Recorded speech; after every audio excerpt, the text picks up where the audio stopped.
Nah, kita lanjutkan lagi sobat. Dari video yang sebelumnya kita akan lanjutkan untuk gini Pak. Pusaka kalau dipegang oleh keturunannya sendiri dengan kalau katakanlah sudah dijual ke orang lain, ini apakah ada perbedaannya Pak? Jadi gini, nek secara langsung kan kita nggak bisa menghukumi langsung. Oh ini apa ini dianggap langsung gak cocok, kan gak cocok ngingu pusaka iki. Keramat pusaka iki wis mending guaan timbangane kok bubra kan. Rata-rata image publik kan seperti itu. Wah, akhirnya kan ndak ada penjelasan apapun, masyarakat kita ngomong wis pokoknya ngingu keris gare keluargamu berantakan wis nang di gua ae ngono. Ngono. Mari ngono bergeser maneh tambah wis ngingu ngene gare sirik lah. Ini butuh penjelasan sebenarnya. Gitu nggih. Dadi ngene. Contoh misal seperti ini, ketika kita memahami tentang adanya benda pusaka, benda agama, terus senjata pusaka, senjata yang dipakai untuk dalam kondisi tertentu sekali baru dikeluarkan, baru setelah itu memang senjata. Lah keluar di zaman yang sekarang, di waktu yang sekarang kita anggap semuanya pusaka, kan ngono. Perlakuannya kan beda, komposisinya kan beda. Oh gitu Bang ya. Iya loh. Lah akhirnya kene mengenal oh iki tindih ngene ngono. Dadi pusaka-pusaka nek ana senjata iki ana pusaka sing satu ini redem kabeh ngene kan. Nah, ini rata-rata memang benar-benar dibikin untuk pusaka, bukan senjata pusaka. Gitu. Nggih. Nggon aku masih sak gedoblak ngene iki, aku cukup iku arek cilik sitok ngadeg iku semuanya redam kan ngono. Oh, menur itu Pak. Nanti kita akan lihat-lihat untuk menurnya Pak. Cukup dengan itu tok redam kabeh Mas, sing godho pirang-pirang 20 kilo tongkat sing 20 kilo kan masalah. Begitu kan kok ditutup sarungnya dua langsung ngomong kabeh. Lah semacam itu kan awake dhewe enggak ngerti, Bang. Kita sama sekali awam dengan istilah apa ya? Tuahnya pusaka atau ini pusaka atau apa enggak. Aku menerjemahkan ini artefak, ini bukti sejarah. Gitu. No. Cuman ketika hadirnya satu dengan fenomena-fenomena yang susah dijelaskan dengan nalar, akhirnya mau ndak mau kita harus melajari itu. Okay. Oh ternyata komposisi ini itu begini, oh begini, ini frekuensinya seperti ini. Lah nek ngene kan beradu. Tumpang tindih gak karu-karuan. Okay.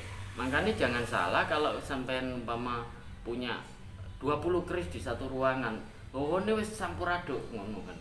Sampuraduk nggih. Melaku sak langkah titik kesenggol sing kene melaku itu bayangkan radiasi ini ya apa gambaran radiasi frekuensi gelombang energinya. Gitu nggih. Ngono makanya ambek orang-orang sing rodok bijaksana sekali memperlakukan pusaka itu pasti ono tindine ngono. Nek keris kudu duwe betok parbetane kan ngono. Gitu. Wah, aku wis gak atik mikir ngono, Pak. Sing penting tak koleksi nang pikiranku aku menghormati leluhur. Lho gak apa-apa ngono. Sah saja. Sah saja, boleh-boleh saja. Tapi kan etika ada. Etika dalam memanajemeni benda-benda tua itu kan ada. Karena mereka punya frekuensi gelombang energi yang di waktu-waktu tertentu dia memancar tanpa kita kendalikan. Gitu, Bang. Dan itu bukan semata-mata mistik klinik bukan. Itu iki gak bahas tentang isinya apa demit iki demit kali demit gerombol keres apa enggak bukan itu. Tapi memang dalam komposisi pengelolaan ilmu metalurgi itu di waktu-waktu tertentu dengan suhu yang sekian ketemu wong ini dengan frekuensi yang sekian dia akan menyala. Karena masing-masing kayak apa ya? Akselerasinya itu ketemu ngono lho. Dadi umpama gamping iku adem rek ngono. Banyi ku adem tapi nek ketemu des dadi panas kan ngono lho. Kan ngono ta? Mau panas, kopi panas nek mbok siram kan dadi adem kan ngono lho. Nah seperti itu ngono lho. Nah, ini yang enggak pernah dijabarkan. Lah orang-orang kan bingung nek urusan keris pusaka kuwi mesti ono kodame ono demit kan. Lah ya demit kali ta demit gerombol ngono repot ngono lho. Oke. Nah, tentang teknologi masa lalunya yang enggak dikupas. Lah teman-teman kita butuh orang-orang yang mampu menjabarkan ini. Oh, gitu. Komposisi logam tertentu ini kalau diakomodir ngono, dijadikan satu dalam proses tempat atau bagaimana, mari ngono baru kemudian dia akan aktif. Dadi opo? Ya kayak rumus kimia ngono rek. Iya. Kopi karo susu dikai banyu panas dadi kopi susu kan ngono. Okay. Ini anu Pak ya, enggak melulu untuk yang koleksi meteorit ya. Koleksi mesin aji pun juga semuanya. Oh gitu iya, ya. semuanya. Meskipun keris tombak Iya, sama. sama. Jadi kalau boleh dibilang sebenarnya apa ya? Yang kita anggap selama ini mistik-mistik itu ternyata itu kalau dijabarkan secara ilmiah itu sebenarnya bisa Pak ya. Bisa, cuman teman-teman kita ketika ono pameran, ono apa namanya? Ono pameran, ono apa namanya? Sarasehan tentang itu, audiennya masyarakat umum.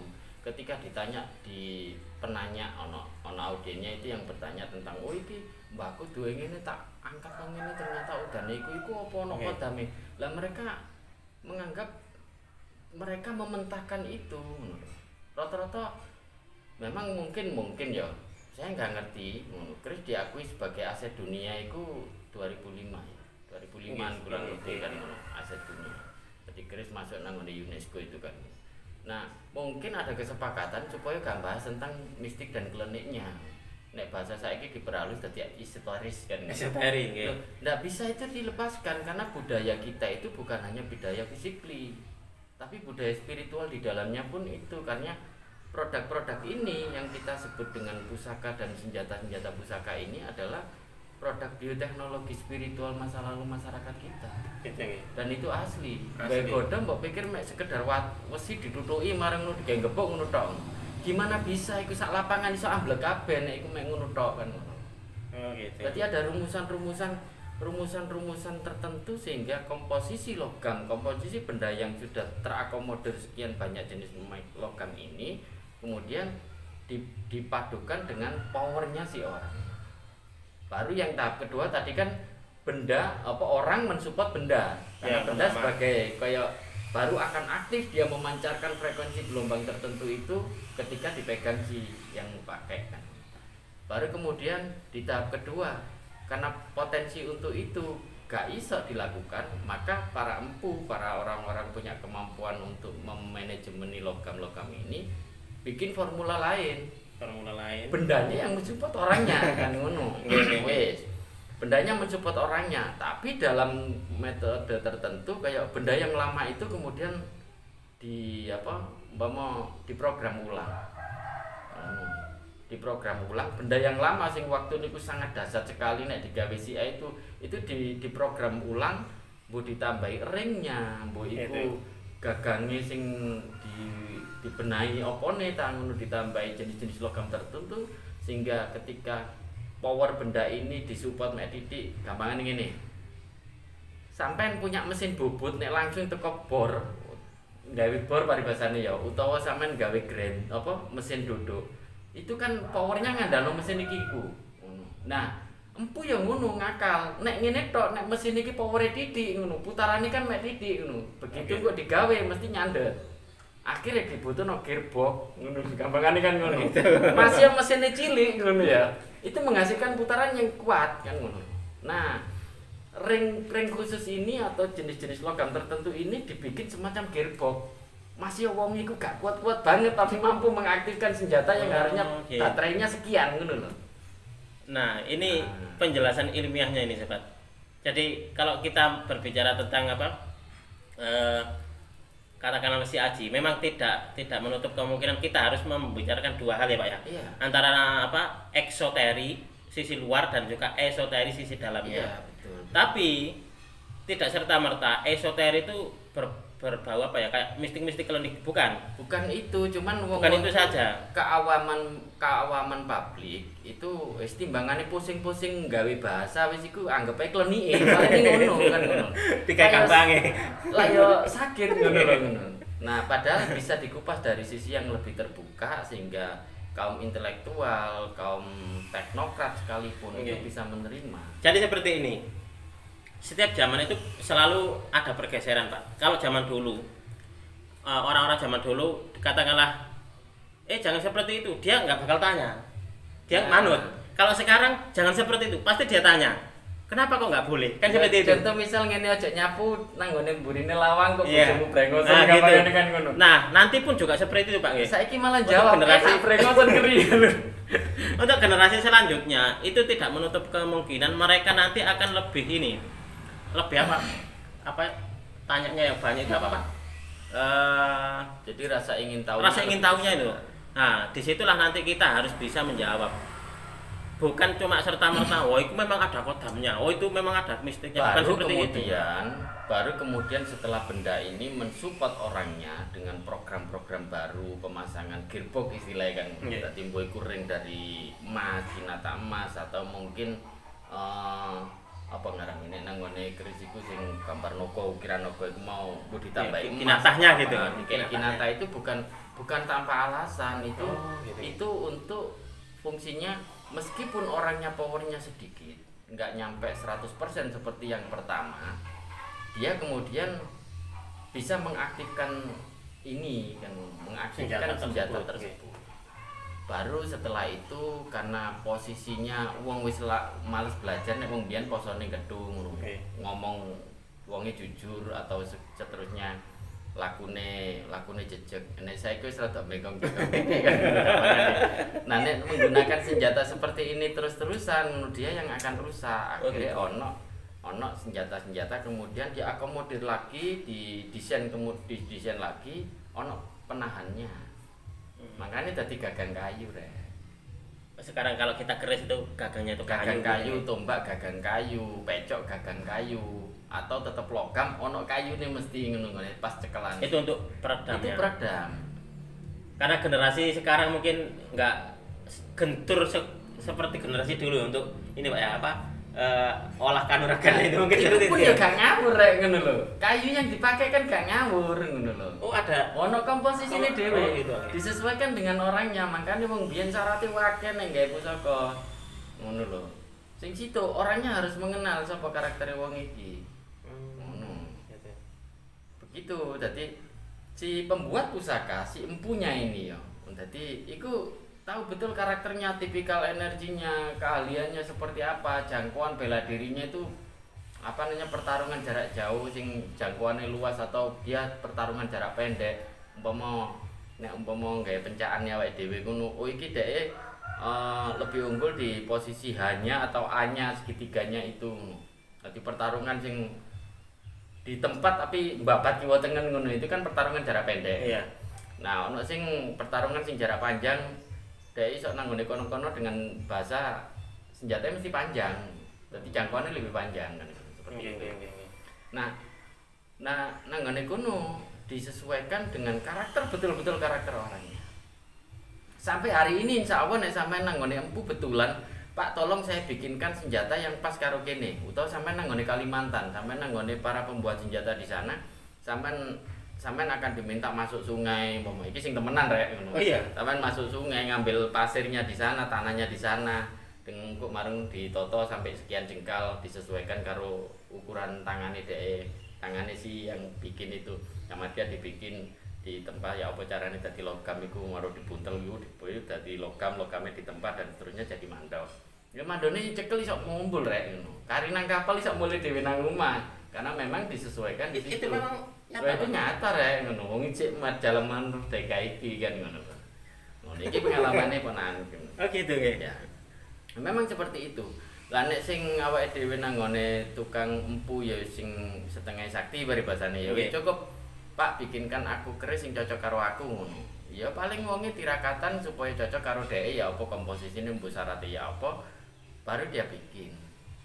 Ya nek sing modern maneh kelasnya empu yang rada modern wong dia ya kerja kan ngono. Aku gekno sing kaya ngene ya digekno nek kan beres kan ngono lho. Kayak panjat pengrajin gitu seperti itu. Malah ono maneh sing unik maneh. Aku punya temen itu rada menarik titik ngono. Dadi nih kalau dia punya persaingan dengan temannya ngono, dengan pebisnis yang lain. Dia lihat orangnya, oh wong iki seneng keris-kerisan. Dia pesen sama empu keris sing sengkring gampangane ngono. Tapi tujuannya baik. Kayak api rek ngekeki souvenir. Keris, tapi tujuannya untuk menghancurkan. Ada itu Pak. Lho ya iso lho rek ngono lho. Ayo, bentar, logikanya bagaimana? Iya, gimana Pak? Ya dia datang nang ngene polsek. Dia datang nang ngene Polres, nang ngene tempat kendaraan sing mari tabrakan wong mati kabeh bar basane. Nggih. Getene kan si ono nang kono diambil bagian dari tertentu itu dia beli nang ngene kuno atau dia ngambil tanah dari orang-orang sing mati penasaran, mati kesambar bledek ta apa peribasane. Dicampurno nang ngene produk ini, ya iki kan dadine ana mbak kuntine ana opone kan ngono. Lah nek umamu ditungguin ngono ya apa rasane kan ngono. Oh gitu. Itu sangat mungkin sekali. Sangat mungkin sekali. Jadi seperti ini. Ada yang orang-orang katakanlah kayak baik. Kayak baik. Memberikan kita Mas Tony sampean koncoku tak kei rezeki ya. Nah, iya. Sebenarnya nang ngene atiku nek kon gak tak ngene kon gak mari kok hari. Dimungkinkan seperti itu, Pak. Sangat mungkin dan itu betul-betul terjadi rek ngono. Oh, gitu nggih. Iya. Oh iya, yang saya juga baru apa ya? Baru terbuka. Oh, ya ternyata memang kalau zaman dulu hal-hal seperti itu bisa ya dilakukan ya. Ya bisa dong ngono. Lo di dunia pengukir-pengukir barang antikan ini kan ya gampang lo bikin ngono. Barang antikan itu mesti ana sing kringe ngono. Lha carane kan gampang ya kono netek ngene kayu kuburan mari ngono borno nang produkmu tak patekno nang kono. Lek katut nang kono. Longgo nang ngene ruang tamu mok sing krang-cengkreng. Kan ngono. Ada aura-aura negatifnya. Hal-hal semacam itu kan itu mengembangkan dengan dari sisi yang nakalnya, teknologi masa lalu. Oh gitu. Ya kayak mau loh.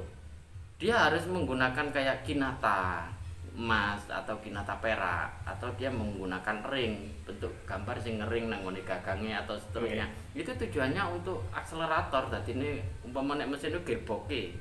Dengan putaran mesin kecil pun dia mampu memutarkan objek besar umpama. Ini sisi baiknya ya. Sisi nakalnya kan kayak ngono mau ngono. Sisi negatifnya ya. Wis gawe opo ae pokoke digawe sengkring pekno lemah kuburane wong-wong sing mati kesambar bledek ta apa Selasa Kliwon ta apa kan ya dilepokno nang kono tak kayune tak mesane ditetekno dilepokno nang kono. Ya modar lho Pak wonge ngono lho. Oh gitu. Ini untuk apa ya? Kalau boleh dibilang untuk tujuan-tujuan untuk menghancurkan lawan. Nah, hal semacam ini sebenarnya bisa diurai dengan ilmu pengetahuan metalurgi sebenarnya. Cuman jangkauan masyarakat kita kan terbatas. Wis ngono iku klenik ngono. Kan repot. Oke, bentar. Untuk di video selanjutnya saya akan membahas dengan Pak Rakai. Tadi Pak Rakai kan bilang ada mandau bisa terbang. Nah, keris pun mungkin juga bisa terbang Pak Rakai. Dan ini juga bisa dijelaskan dengan ilmiah. Iku rada angel iku rek. Rada angel, tapi bisa Pak ya. Tapi bisa. Pak bisa. Untuk di video selanjutnya nanti akan dijelaskan oleh Pak Rakai. Kenapa bisa benda-benda seperti ini bisa terbang, nanti seperti apa. Tunggu di video selanjutnya.